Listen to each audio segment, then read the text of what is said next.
Sup y'all, I'm here to talk about the Callisto Protocol after playing about 90 minutes of the game during a preview event.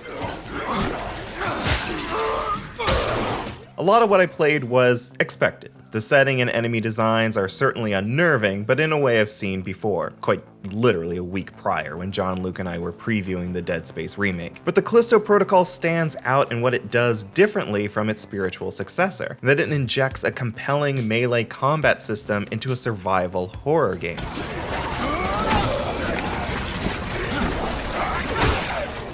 Many survival horror games keep their monsters more than an arm's length away, allowing you to keep them at bay with a handgun, plasma cutter, camera, or some other manner of clicking and shooting. The Callisto Protocol breaks that mold, amping its tension by encouraging you to aggressively deal with whatever gross monster you're fighting, and that makes for some fun combat. Developed by Striking Distance Studios, the Callisto Protocol sees you play as Jacob Lee, who's being kept in Black Iron, a prison located upon Callisto, one of Jupiter's moons. Jacob quickly finds himself needing to escape as a deadly infection sweeps Black Iron, transforming the former human inhabitants into monstrous mutations referred to as biophages. So far, Jacob seems to match the energy of the male survival horror protagonist we've seen in recent years, often speaking to himself when figuring out where to go for his next objective, or cursing out the monsters he's going up against following an especially harrowing encounter. He certainly cuts the tension a tad more than I would like, but the Callisto Protocol's atmosphere is so unsettling that it claws its way back under your skin quickly enough. Instead of cinematic cutscenes and regular conversations between Jacob and the other human survivors, the Callisto Protocol seems to build most of its story with audio logs, some of which detail truly unsettling events. These are all optional, so you can miss out on a lot of lore if you just speed through the events of the story. More so than the story, what struck me most about the Callisto Protocol is its combat. Lots of survival horror protagonists are either trained in the use of firearms, or are everyday people trying to make do with makeshift weapons that can keep the monsters at bay. Regardless, there's a sense of precision to combat in these games, whether it means pulling off the perfect headshot or lining up a limb to sever.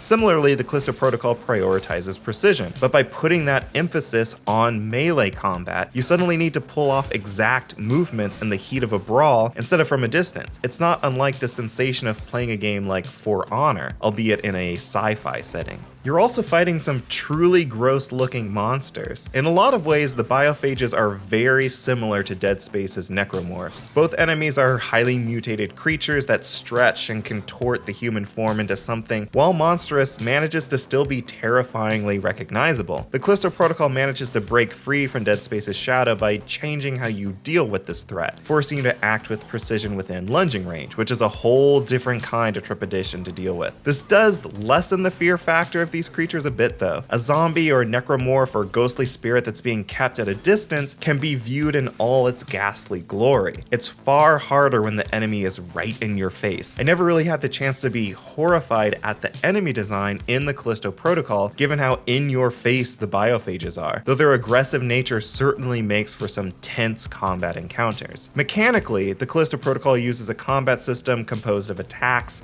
and dodges that are meant to encourage you to be hyper-aggressive against whatever you're fighting. Jacob also comes equipped with a firearm, but ammo is limited and the gun doesn't do nearly as much damage as your melee attacks, save for when an enemy is momentarily stunned. When this occurs, you have a brief moment to quickly pull out your gun and fire at the highlighted weak spot. Doing so deals a tremendous amount of damage to whatever you're fighting, even potentially carving off the limbs or head of your foe. This can alter your situation by quite a bit. A biophage without legs will have to slowly crawl its way towards you, for example. There was one moment during my preview that I hope is an indication that we'll see more strategic dismemberment in the full release. When I can only imagine is a cheeky reference back to Dead Space, there is a moment in the Callisto Protocol where you find a message written in blood on the wall that says, "Shoot the tentacles." This event precedes encountering biophages with tentacle-lined stomachs that will mutate into more powerful forms once weakened. To deal with them, you have to damage them enough to start mutating, which begins with their stomach tentacles erupting from their body. In this moment, you have precious time to shoot and destroy the tentacles, stopping the transformation. It adds a bit more strategy to the combat since you want to keep a little distance from the biophages that can mutate, just so you can actually see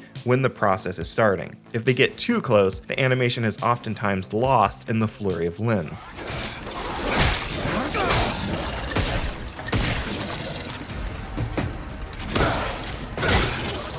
Initially, I approached the Callisto Protocol much like Dead Space, Resident Evil, or The Evil Within, carefully weighing the situation and warily approaching each fight, trying to take out one enemy at a time and then pulling back to reassess.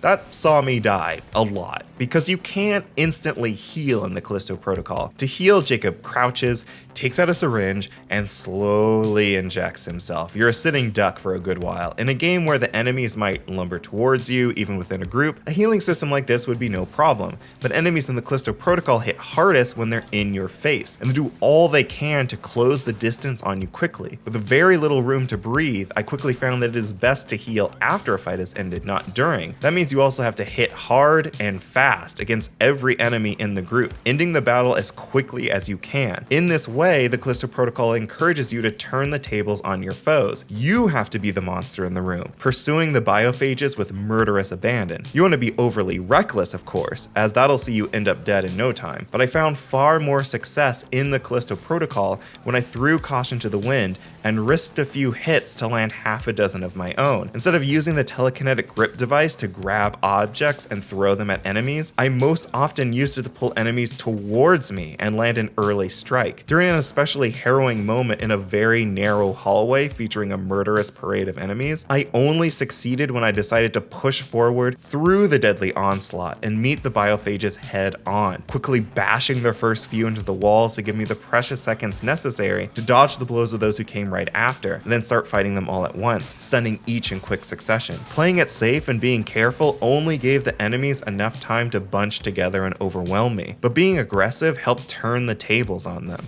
The combat isn't all that scary. The violence in the game is brutal and super gross, but in a way that feels geared towards producing shock as opposed to genuine fear. The Callisto Protocol is certainly a survival experience, with scarce resources and hard-hitting enemies always encouraging you to forage for ammo or a health pack. But the section I played lacked the unnerving sense of discomfort I love in my favorite survival horror games. I never really felt like Jacob was ever on the back foot. The dude is an exceptionally capable brawler, and once I got used to the combat, I was holding my own against the biophages. I never felt like I was a dominant force, but I wasn't just some guy totally out of his league either. This isn't necessarily a bad thing, as I really enjoyed what I played of the Callisto Protocol's combat. I just want to warn folks that if you're expecting the Callisto Protocol to be this terrifying horror experience, that's not the vibe I got from the snippet of the game I played. The setting is spooky, the monsters are gross, but this game doesn't seem to match the truly horrific tone of its initial announcement trailer. Granted,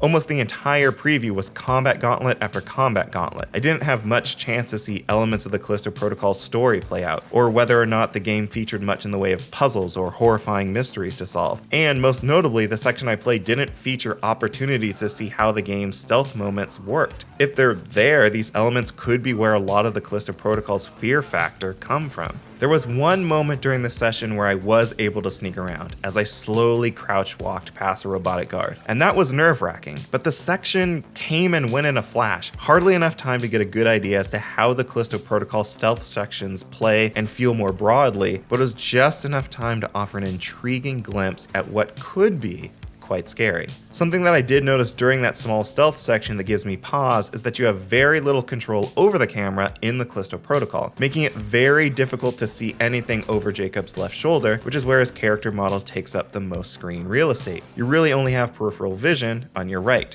Personally, I'm worried that this could result in frustrating deaths, specifically during the stealth segments, as a big part of stealth games is the ability to look around and plan. I imagine that's much harder to do in a game like the Callisto Protocol, given the limits of the camera. Thankfully, the camera didn't create any huge problems for me during the combat, but I think this restriction will be something to look out for once the full game launches and we get a chance to play through the stealth sections, especially if there happen to be scenarios where, if you're not careful, you just die. Okay, I see what's going on.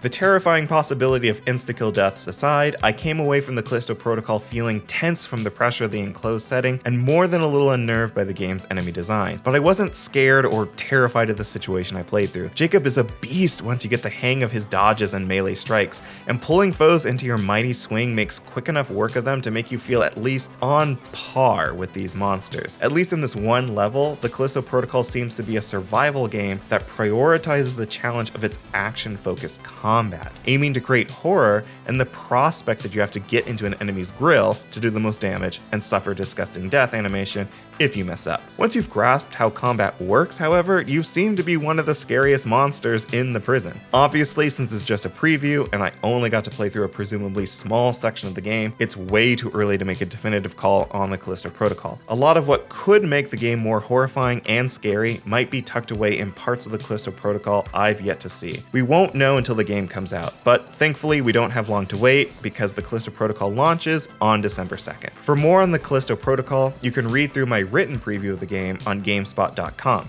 which includes quotes and insight from my interview with Striking Distance Studios CEO Glenn Schofield. And if you're in the mood for more survival horror, I'd recommend watching our video previews of the Dead Space remake and the Resident Evil 4 remake.